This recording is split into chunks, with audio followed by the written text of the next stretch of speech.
नमस्कार दोस्तों, अगेन मेरे YouTube चैनल रैंडम सोच में आपका स्वागत है। आज हमारे स्टूडियो में आए हैं पूजा सिंह। एक हाउस होल्ड वर्कर हैं और एक हाउस होल्ड मदर भी हैं, जिन्होंने बचपन से हमेशा काम किया है और अपने बच्चों को बड़ा किया है। चलिए आज उनसे हम मुलाकात करते हैं और कुछ क्वेश्चन आंसर सेशन का स्टार्ट करते हैं। चलिए जी, आपका हमारे YouTube चैनल रैंडम सोच में स्वागत है। राम राम। राम राम राम राम। तो आप बुंदेलखंड से हैं?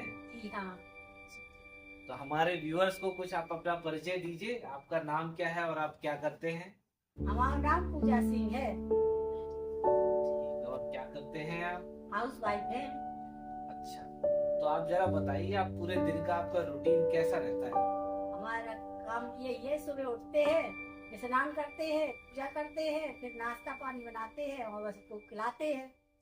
अच्छा, तो आप ये क्या पूरे साल भर यही काम करते हैं? हाँ, यही करते हैं। रूटीन तो यही रहता है रोज का। अच्छा, तो देखिए इनका रूटीन सुबह पूजा करना है, दिन भर खाना बनाना है और बच्चों को खिलाना है और बड़ा करना है। तो देखिए कितना मेहनत का काम करते हैं। चलिए थोड़ा और बढ़ते हैं। तो आप अपने बच्चों की देखभाल किस तरीके से मैनेज करते हैं? अब हमारे बच्चे सब बड़े बड़े हो गए, बस उनको अपना उठे तो उनको नाश्ता पानी दिया, चाय दी, फल दिए और बस अपना सब अपने अपने काम पे लग जाते हैं। देखिए सुबह उठते हैं, नाश्ता देते हैं, फल देते हैं, नाश्ता कराते हैं, फिर लंच के लिए इनके बच्चे आते हैं। बहुत ही अच्छी तरीके से अपने बच्चों का देखभाल कर रहे हैं, अपने पति का देखभाल कर रहे हैं। तो ये बताइए, कभी आप अपने लिए समय नहीं निकालते? हमारे पास समय है, सब चले जाने के बाद बाकी समय हमारे लिए है सब। तो आप खाली समय पे क्या करती हैं? हम पेड़ पौधों लगाते हैं, पेड़ पौधों में पानी डालते हैं, सब्जी लगाते हैं, बाग बगीचा लगाते हैं, बस यही काम करते हैं। ये देखिए, तो हाउस वाइफ एक खाली समय में ये काम ये भी कर सकती है कि अपने पेड़ पौधे और थोड़ा बगीचा लगा लें आप अपने आंगन में और उनका ध्यान रखें, तो उनका भी टाइम निकल जाता है।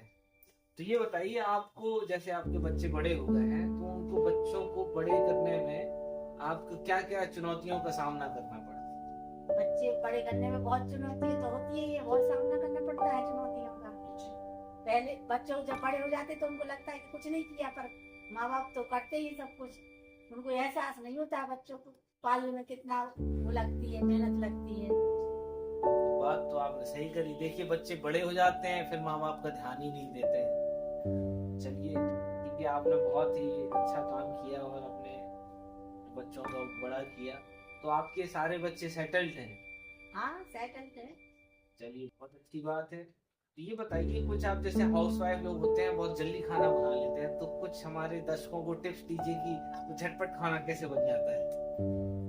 वो तो स्पीड से होता है कि वैसे तो अपना काम जो सुबह उठते हैं तो पहले बढ़िया नहाओ, पूजा करो, फिर उसके बाद अपना आओ तो अपना जो काम है पहले फल देना है, जैसे या काढ़ा वगैरह जो पीते तो काढ़ा चढ़ा दो, एक तरफ फल काट के रखो, फिर जब तक काढ़ा दो फिर फल दे दो, उसके बाद फल खा लिया, फिर उसके बाद एक आध घंटे का रेस्ट दो, फिर नाश्ता पानी जो खाना है थोड़ी हल्का फुल्का दे दिया, चाय दे दी, बस हो गया। तो देखिए ये भी आप टिप से सीख देख लीजिए। जो हाउस होल्ड वर्कर होते हैं, हाउस होल्ड वाइफ्स होती हैं, वो इस तरीके से काम करते हैं। उनका पूरा शेड्यूल होता है, यहाँ से फल काटे, काढ़ा रखा, पूजा किया, नहाया धोया और सारा जो है फटफट ऐसे ऐसे। चलिए बहुत अच्छी बात है। तो अभी हम थोड़ा सा और आगे बढ़ते हैं, कुछ पूजा जी के पर्सनल हॉबीज के बारे में जानना चाहेंगे। तो आपकी पर्सनल हॉबीज क्या है? आपको क्या फ्री टाइम में क्या अच्छा लगता है, क्या करना? पेड़ पौधे लगाना। तो और आप अपने आप को खुद को मोटिवेट रखने के लिए क्या करते हैं? बस खुश रहते हैं। तो आप अपने आप को खुश रखने के लिए कुछ काम करते हैं, कुछ मेडिटेशन करते हैं, क्या मतलब आपको क्या ऐसी चीज प्रेरणा देती है खुश रहने के लिए? बस अपना मन मन वो कहते हैं ना, मन चंगा तो कसौटी में गंगा। जी। तो वो हम अपने अंदर से अपने आप में खुश रहते हैं बस। चलिए देखिए, तो खुश रहने के लिए मन चंगा तो कटौती में गंगा, आपको खुद खुश रखना पड़े, कोई दूसरा आके खुश नहीं रखेगा। तो ये हमको इनसे सीखने की बहुत जरूरत है। तो ये चीज हम सीख सकते हैं। चलिए तो आप ये बताइए, आप एक पत्नी भी हैं और एक माँ भी हैं, तो एक आदर्श माँ और एक आदर्श पत्नी के लिए क्या आप संदेश देना चाहेंगे? आदर्श माँ के लिए अपने बच्चों को अच्छे से देखभाल करे और उनको सही गाइडेंस दे, और पत्नी का कर्तव्य है पति की सेवा करे, और फर्स्ट समय समय पे सब चीज देखभाल करना, जैसे किसी की तबीयत खराब है तो उसका केयर करना, उसकी दवाई खिलाना, उसका पूरा केयर रखना, यही होता है पत्नी का कर्तव्य। और पति का कर्तव्य जो होता है पति करे बस। तो देखिए आप ये भी अपन सीख सकते हैं कि जो आदर्श माँ होती है उसको अपने बच्चे को गाइडेंस देना है, उसका ध्यान रखना है, और जो पत्नी है वो अपने पति के साथ मिल के चले, उसका ध्यान रखे। चलिए तो हम थोड़ा और आगे बढ़ते हैं। तो ये बताइए, जैसे आप एक हाउस वाइफ है, तो कभी आपको ऐसा नहीं लगा कि आप बहुत दुखी हैं, या आपको लगा कि यार ये क्या काम कर रहे हैं? वो तो ऐसा वो होता रहता है, ये तो विचार है, आते रहते हैं लोगों के मन में, कभी कुछ थोड़ी देर में दुखी हो जाएंगे, थोड़ी देर में खुश हो जाएंगे, ये तो विचार है, जैसे बैठोगे जैसा सोचोगे वैसे विचार आएंगे। विचार तो अपने मन में आते रहते हैं, इंसान के मन में आते हैं। दूर का सोच लेंगे तो ये सोचेंगे कि दुखी हो जाएंगे, और पास अपना अभी तुरंत का सोचेंगे, फिर सोचेंगे फास्ट में क्या करना है, जो होगा होगा देखा जाएगा, तो फिर नहीं दुखी होंगे। अगर सोचेंगे कि हाँ ऐसा होगा वैसा होगा, तो फिर दुखी तो होता है मन तो है, मन कहीं भी जा सकता है। मतलब कुछ आपके ऐसे पल जो आए हों जो आपको लगा है कि यार ये बहुत दुखी का मोमेंट है, और फिर आपने अपने आप को कैसे संभाला उस मोमेंट में? वो होता है थोड़ी देर अपने आप शांत, पहले कभी कभी ऐसा होता है एकदम सडनली गुस्सा आता है, और फिर उसको थोड़ी देर बैठ जाओ अपने आप, उसमें कोई अगर बाद में कोई कुछ ना करे तो अपने आप शांत हो जाता है, या बाद में कुछ सोचते कि ये तो हम गलत कर रहे थे, तो अपने आप तसल्ली देना है, गलत किया है तो शांत हो जाता है अपने आप गुस्सा। चलिए तो देखिए, जब जैसे हम हाउस वाइफ्स होती हैं, उनको गुस्सा आता है, तो जब गुस्सा आता है तो उस समय आपको थोड़ा सा पेशेंस रख के शांत रहना है।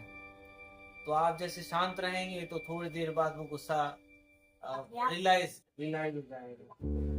हो जाएगा, या ठंडा हो जाएगा, तो मन को भी थोड़ा अच्छा लगेगा।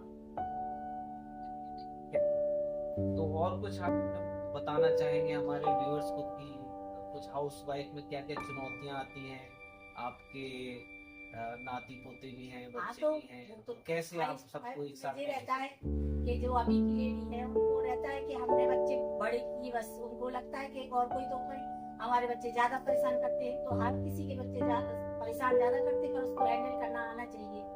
जैसी परिस्थिति हो वैसा हैंडल कर ले अपने बच्चों को। सबके बच्चे बराबर वैसे ही होते हैं लगता है, पर पहले के लोग तो 8-8 बच्चे करके भी खुश रहते थे।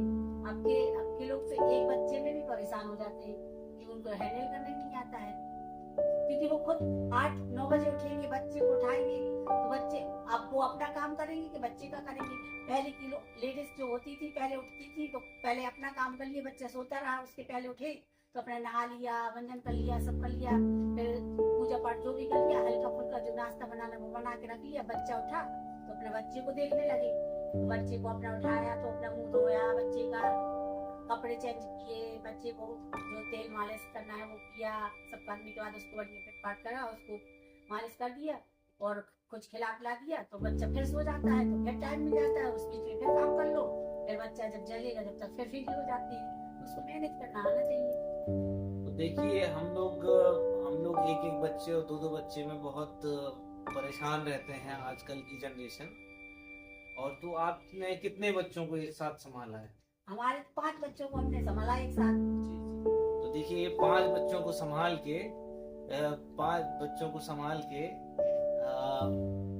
एक मिसाल कायम की है इन्होंने कि 5 बच्चे संभाल लिए, और सबको देखिए। अब तो आप जो हमारी नई यूथ है उनको समझना चाहिए कि एक रूटीन होता है, बच्चे के साथ को के हिसाब से अपना रूटीन सेट कर लेना चाहिए, ताकि आपको भी परेशानी नहीं और बच्चे को भी परेशानी नहीं। जब तक बच्चा सो रहा है तब तक आप घर के काम कर लीजिए, जैसे बच्चा जगता है उसकी मालिश वालिश करा के थोड़ा सा खिला के फिर सुला दीजिए, और फिर जहाँ से वो सोने का टाइम होगा तो फिर आप वापस से अपना काम कर सकते हैं। तो यू हैव टू मैनेज, जैसे कि जय सिंह जी ने बहुत अच्छे से मैनेज किया और 5 बच्चों को बड़ा किया, तो इनके लिए थोड़ा सा तालियां भी आप बजा सकते हैं आपने बहुत अच्छा काम किया। तो आप यंग जो हमारे यूथ आ रहा है, जनरेशन आ रहा है, लेडीज जैसे भी पढ़ाई भी कर रही है, तो आप क्या सजेस्ट करते हैं कि उनको जॉब करना चाहिए कि उनको हाउसवाइफ बन के रहना चाहिए? जो उसकी इच्छा, लेडीज को कभी दवा, लेकिन जो उसकी इच्छा है वो करो, पर अपना घर का भी काम उसको करना पड़ेगा। ये नहीं सोचना चाहिए कि हम जॉब करते हैं तो हम घर का काम नहीं करेंगे। फिर अगर नहीं करोगे तो वही है कि फिर बच्चों को आपके हाथ का खाना नहीं मिलेगा, आपका प्यार नहीं मिलेगा। वो सब चीज मैनेज करके चलना चाहिए। जॉब भी कर रहे हैं तो हम अपने बच्चों को अपने हाथ से खिलाएं, अपने बच्चे को अपना प्यार दें। तो ये सब साथ में चलता रहता है। ऐसा नहीं है, बहुत से लोग हैं जो जॉब भी करते हैं, अपना घर भी मैनेज करते हैं। तो जैसे घर में छोटा बच्चा है, तो एक वर्किंग वुमेन है जो जॉब में जाती है, तो एक छोटे बच्चों को कैसे संभालेगी? वो वर्किंग, तब उसके लिए उस कंडीशन में दिन के लिए छुट्टी मिलती है, तो साल 6 महीने तक तो बच्चे के लिए वो छुट्टी लेके अपना संभाल सकती है। फिर उसके बाद वो थोड़ी सा वो हो जाए तो फिर उसी हिसाब से वो ढल जाता है। बच्चे को अगर पता है कि जैसे बच्चे को आदत डाल दी जाती शुरू से कि ये खिलाना ये करना है घर में, फिर कोई अगर है तो उसके सहारे छोड़ दे। नहीं तो वो रहता है कि फैमिली के साथ रहो, जॉब भी कर सकती हो, फैमिली के साथ रह के सब कुछ कर सकती हो। तो फैमिली को भी रखना चाहिए, अगर साथ में रख सकती हो, नहीं रख रही हो तो फिर उसको मैनेज करना सीखो। मतलब आप ये सजेशन देना चाहते हैं कि जैसे जो आजकल न्यूक्लियर फैमिली हो गई है, पृथक फैमिली हो गई है, लोग हस्बैंड वाइफ और बच्चा रहते हैं, बस तो उससे दिक्कत बच्चे में ज्यादा आती है। वो तो वैसे आप ही जॉब भी नहीं, अगर जो ज्वाइंट फैमिली होती है उनके साथ बच्चे रहते हैं तो वो सब चीज खाना पीना सीखते हैं। क्योंकि अगर दादा दादी बैठे, वो बच्चा बैठ जाएगा बगल में, तो पहले दादा खाना खा रहे तो दादा खिला देंगे, थोड़ी देर बाद अगर दादी खा रही तो बच्चा, अगर दो दो और भी खाएंगे तो उनका खाने की आदत हो जाती है बच्चों की। तो हर चीज धीरे धीरे खाने लगते हैं। और अकेले रहते हैं तो उनकी मम्मा ने जल्दी जल्दी खाना खाया और अपना बच्चे को खिलाने का टाइम ही नहीं है, बच्चे को नहीं खिलाया, अपना पैक किए चले गए। तो बच्चा फिर उसको कहीं चिप्स दे दिया, कहीं कुरकुरे दे दिए, तो बच्चा की कोई आदत हो जाती है तो खाने से फिर नहीं खाता खाना। बात तो आप बिल्कुल सही कह रहे हैं। जैसे तो फिर जैसे जो न्यूक्लियर फैमिली है, अकेले जो फैमिली रह रही, तो फिर वो कैसे बच्चे को मैनेज करेंगे? तब भी उसको मतलब उसको शुरू से पहले तो बच्चे को उदम ना करे तो उसको मोबाइल पकड़ा देते हैं। फिर वो खाना खिलाने के लिए भी वो मोबाइल पकड़ाएंगे, वो मोबाइल देखकर उसको खिलाते जाएंगे। बच्चे को यही नहीं पता चलता कि हमने ज्यादा खा लिया कि कम खा लिया। वो खाता जाता है, अगर मोबाइल छीनो तो एक भी नहीं खाएगा, और मोबाइल दिए रहो तो वो खाता रहेगा। तो उसको ये भी नहीं पता चलता कि हमने ज्यादा खा लिया। तो कभी कभी बच्चे उल्टियां करने लगते हैं, कहीं कुछ है, फिर बाद में उनको दिक्कतें बढ़ जाती हैं, कहीं मोटापा ज्यादा हो जाता है बच्चे, क्योंकि मोबाइल के उसमें खा रहे हैं। और बिना मोबाइल के खिला दो तो जितना उसको खाना तो उतना ही खाएंगे।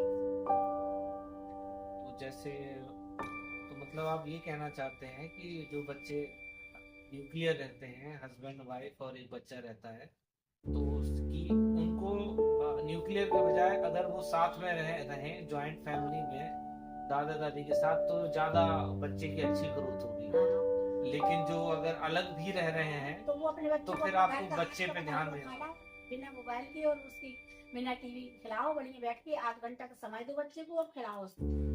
आजकल आप देख रहे हो कि समय किसी के पास नहीं है, बच्चे को देने के लिए भी समय नहीं है।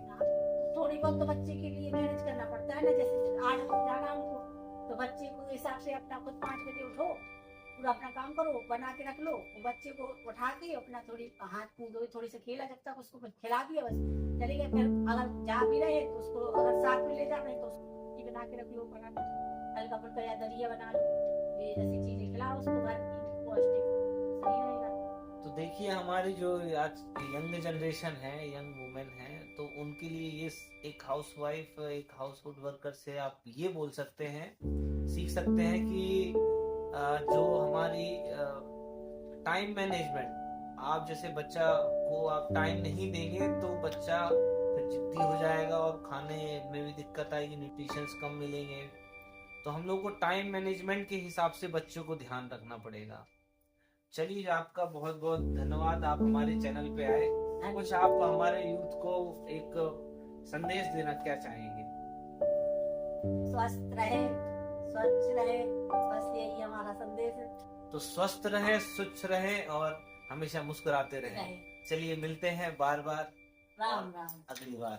राम राम।